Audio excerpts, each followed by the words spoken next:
know very well that you've been enjoying your public holiday, but now I've come to engage you with the knowledge of physics. Now, look up on the top on the board is elastic properties of solids. Elastic properties of solids and Hooke's law. Elastic properties of solid and Hooke's law. Okay, with me on my hand is a rubber band, an elastic material. Elastic material, once it is stretched or applied, a force is applied to it, it is stretched. And once the force is removed, it comes back to its normal form. Okay. Now, as regards elastic properties of solids, you will be wondering why we have nothing to do with elastic properties of liquids or gases. No, because solids have their definite shape and sizes. But we cannot mention the elastic properties of liquids. That could be for another time, if actually it exists. Okay, today we are looking at the Hooke's law. Let's do a little bit of an experiment. This is a rubber band. If I apply a force that is putting a mass of 25 kg on this rubber band, it has been able to attract or draw the rubber band to a particular level. But what about if I exchange this mass with a higher weight or mass? It can also extend the rubber band to another degree of length. The third, which is another mass. Now, the difference is clear because the length or the extension at which this masses has been able to help extend the elastic material is different from what other masses actually did at first. Now, elastic properties of solids is based on the fact that we are looking at what happens when a force is applied to an elastic material and the result of the extension of that force on that elastic or on the elastic material. Okay, now Hooke's law will help us to understand this topic better. But before we define or state Hooke's law, what is elasticity? Elasticity of a particular material is the ability of a substance or the material to regain its original shape or size when a force that was originally applied to it is removed. The ability of an elastic material to regain its original shape or size when the force that was applied to it has been removed. Okay, this is further explained to us by Hooke's law. Okay? On the board, I have the same similar diagram where I have the first mass. Let's assume this is 50 kg and 50 kg with 50 kg it becomes 100 kg. Sorry, that's equation.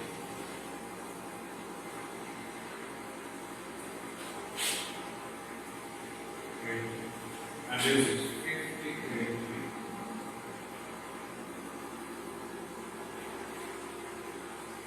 And it becomes 150 kg. The other is just 50. So the amount of force that will be applied on the string differs from these three different forces or masses that have been used for the string. So if we are to define Hooke's law, Hooke's law says that for the fact that the elastic limits of a particular material, elastic material, is not exceeded, for the fact that the elastic limits of a material, this elastic material, is not exceeded, what happens? that the extension F will be directly proportional to the force that is applied. Mathematically, we can say the force is directly proportional to E. Where F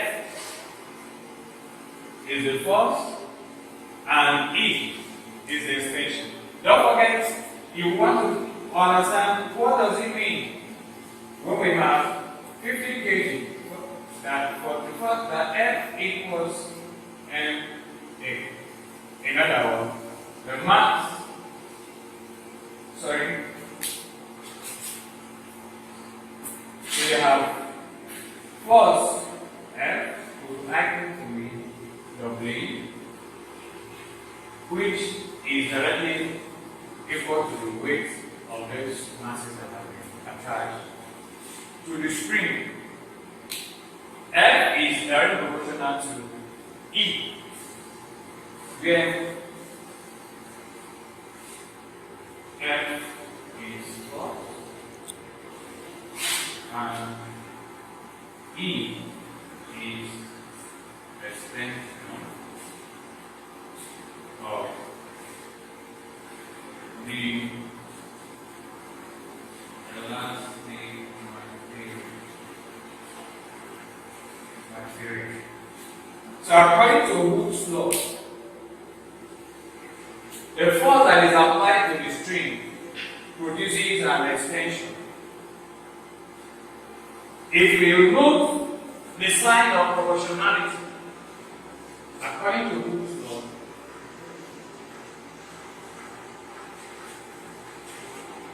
F very proportional to E.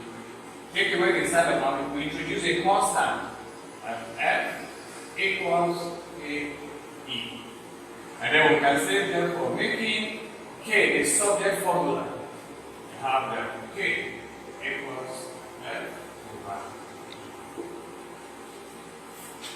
Did you get that? Okay. Now, what this simply tells us is that K represents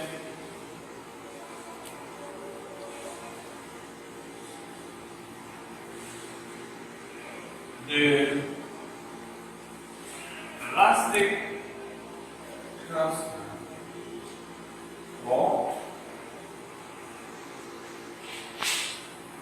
the force constant, call it stiffness of the material. Stiffness of the material. So when we say F is then proportional to E, we can introduce a constant. F is equal to K, where K equals F over E. Okay. Definition of tense. Definition of tense. Before we move ahead, let's define some tense. Actually, I've told you elasticity is the ability of a substance to regain its original shape and size after being distorted by an external force. While an elastic material is one that regains its original shape and size after the distorting force has been removed. Correct? Now, if we come back to Hooke's law, we can then plot a graph of the force, or you call it load, which is the same thing as the mass that would have been attached to the spring against the extension.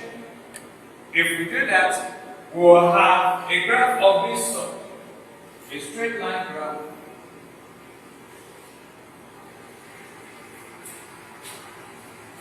Where you have load. Now this load represents force against E, which is extension that was caused by the force. You have a straight line graph from the origin to a point P. And at this point P defines the point of proportionality of the load against the extension. But if we imagine for the fact that the material, the elastic material, extends up to the point of its elastic limit. Up to the point of its elastic limit. Now, the graph can be represented in such a way that you have a little distance from that point B. So, the point called elastic limit. Now, if we extend the elastic material again to a point wherein the elastic material is deformed, or we call it yielding point. Yielding point. To another point, Y, called a yielding point. Now, immediately after the yielding point, if the force still continue, if we still continue to apply the force to the elastic material, is to break. It will break. So you have B called breaking point. At first, when the force was applied, it was proportional. And when we continue to increase the force until it got to the elastic point, or you call it elastic limit. And after the elastic limit, if we still continue to apply or increase the force, it will get to a yield point. And this yielding point is just before it gets to the breaking point. Now, once it gets to the breaking point, of course, you know, the elastic material will snap. Either it will cut off or it will completely be deformed. Let's apply Hooke's law. Take for instance,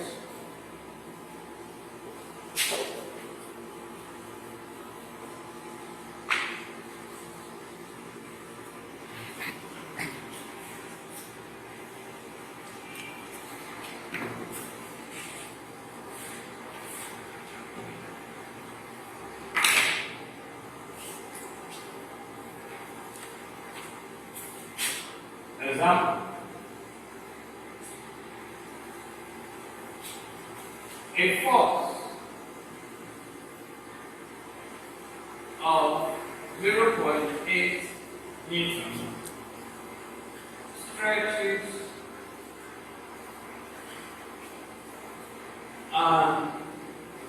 stretches an elastic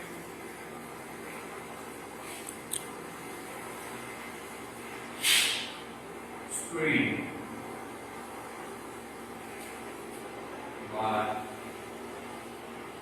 2 centimeters. Find the elastic constant of the spring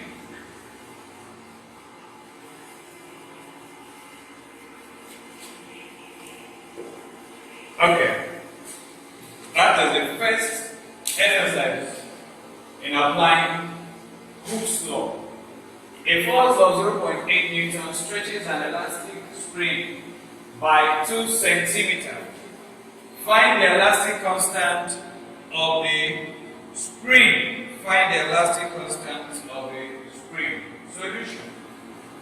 I think this is simple because it is direct application of Hooke's law. Don't forget I told you that Hooke's law is what? Force which is directly proportional to extension. And then if we make or take out the proportionality sign, we have that force equals, we introduce a constant, which is known as the force constant, or we call it the elastic constant, multiply the extension.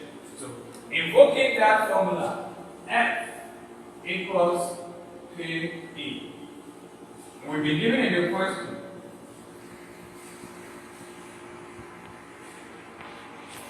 given that F is equals to 0.8 Newton and extension E is 2 centimeter. Now we convert our centimeter to meter. Mind you, then to convert to units before applying them. So if we convert 2 centimeter to meter, we'll simply have 2 over 100.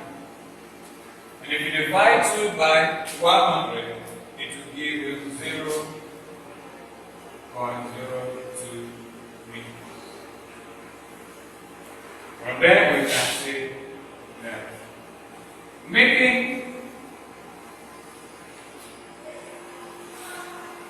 K the subject formula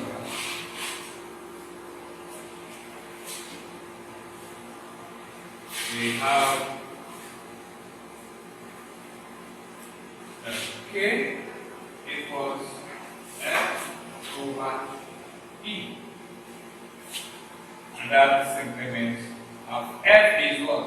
0.8 Newton and E is 0.02 meters. So divide 0.8 by 0.02 meters, we'll have 40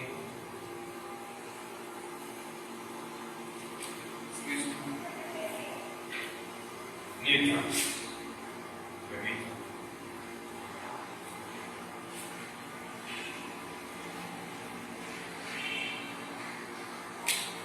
Okay? I'll go by it again. A force of 0.8 newton stretches an elastic spring by 2 centimeter. Find the elastic constant of the spring. We have solution.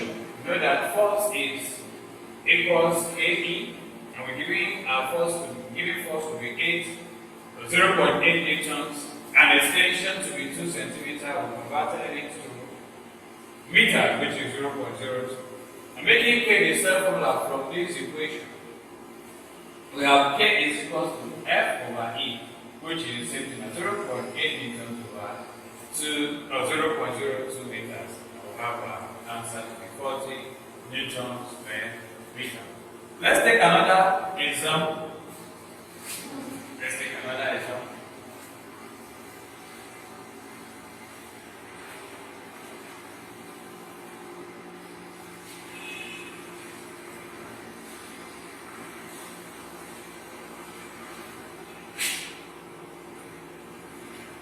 Example 2.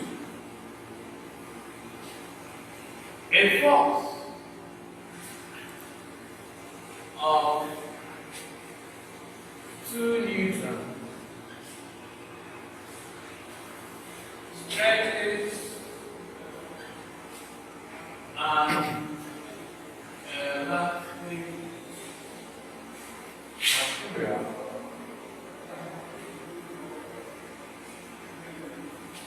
by 30 millimeters. But additional force will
Now, this is another exercise for us to attempt.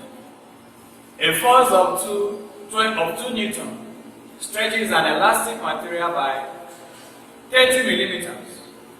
What additional force will stretch the material 35 millimeters? Assume that the elastic limit is not exceeded. Assume that the elastic limit is not exceeded. Now, how do we go about solving a question of this sort? The first that comes to our mind is, okay, I know vividly that force, or according to Hooke's law,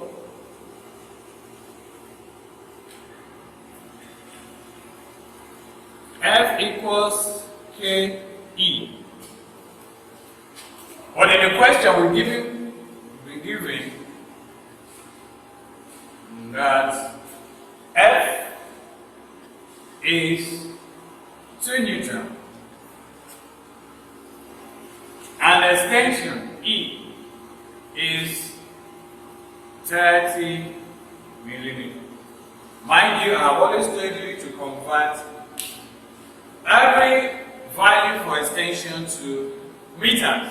So if we are converting from millimeters to centimeters to meters, the first exercise we had to convert from centimeters to meter, and we divide it by 100. Now we are going to convert from millimeters to meters. Therefore means we'll divide 30 by 1000. And if we divide 30 by 1000, we'll have 0.03 meters. 0.03 meters. Okay? Now, making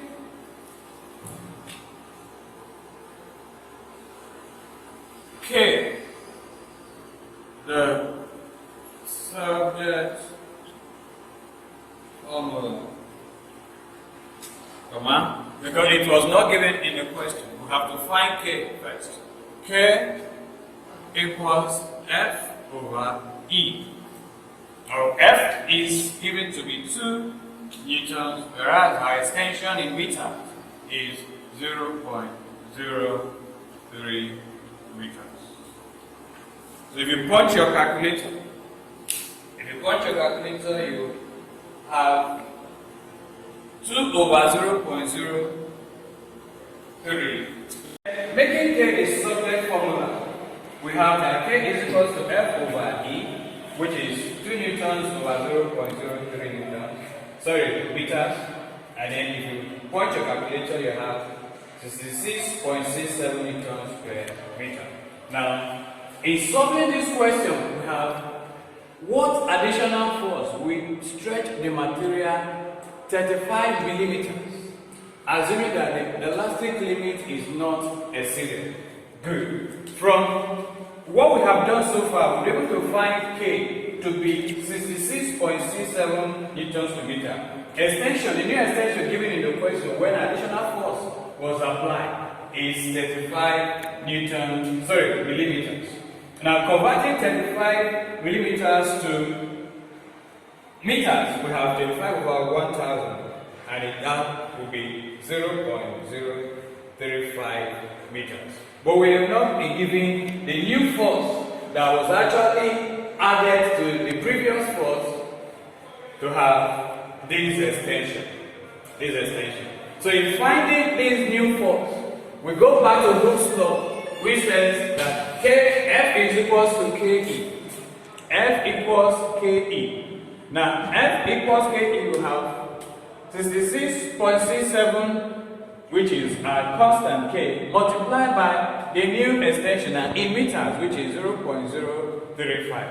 Now, if you multiply that, you have an answer which is 2.33 meters. 33 newtons. But this is not our final answer. The final answer to this question, don't forget, we're looking at the additional force. additional force. So to find the additional force, therefore, the additional force equals or will be the initial force we had was 2 newtons. Will now be these newtons force that actually stretch the string for another 0.035 meters, which is 2.33 newtons, minus the previous force we have, which is 2 newtons.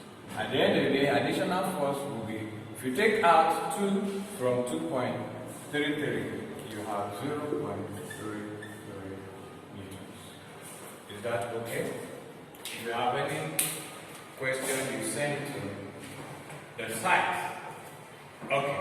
I think I should quickly do a recap for this second exercise.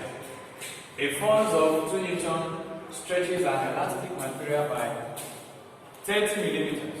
What additional force will stretch the material for 35 millimeters? Assume that the elastic limit is not exceeded. And we invoked the law, Hooke's law, which says that force is equal to Ke, and we had to find a constant first, K, since that we've been given the force and extension that came as a result of the force. And that gave us a value for the force constant, which is 66.67 newtons per meter. Now, in finding the force, the additional force, using the same formula, F is equal to Ke, but in this sense, we've been given the elastic limit, the extension, which is 35 millimeters, and we have converted it to meters, which is now 0.035 meters. We can now go further to finding our force using the same formula, and at the end of the day, subtract the final force we had from the initial force given. We have arrived at the additional force. I think it's quite easily done. Okay, let's say we have 1 or 2. Okay, we'll move ahead to discussing Young modulus and work done in springs. Young modulus and work done in springs.